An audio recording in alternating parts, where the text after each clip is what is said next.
Aujourd'hui dans Explique-moi, parlons des voiles. Dans le règlement, chaque skipper doit être équipé au maximum de 8 voiles contre 9 lors de l'édition précédente.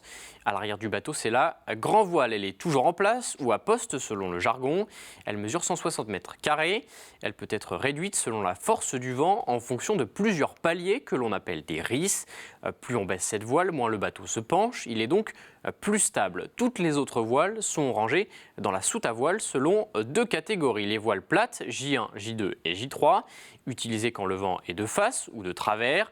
Plus le vent est fort, moins la voile est grande. Deuxième catégorie, les voiles au portant, beaucoup plus grandes, utilisées lorsque le vent est de dos.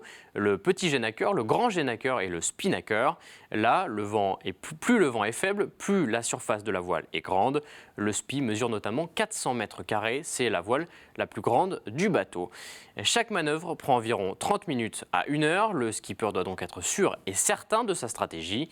Les précisions d'Étienne Saïz, le responsable sportif du team Vendée Formation.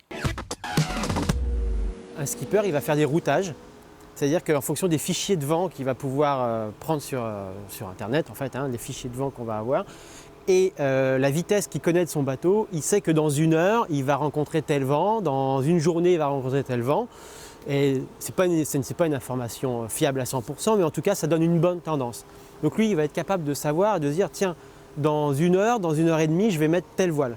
Le vent va monter, donc il va falloir que j'anticipe ma manœuvre. Et ensuite, il va pouvoir confirmer avec ce qu'il voit en réel.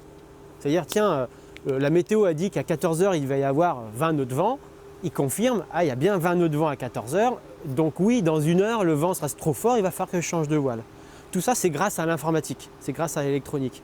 A noter que sur ces 8 voiles, l'une d'entre elles est obligatoire, le tourmentin, une voile en tissu d'une couleur vive, aussi appelée voile de tempête, pour les conditions extrêmement compliquées. C'est la fin de cet épisode, on se retrouve très bientôt.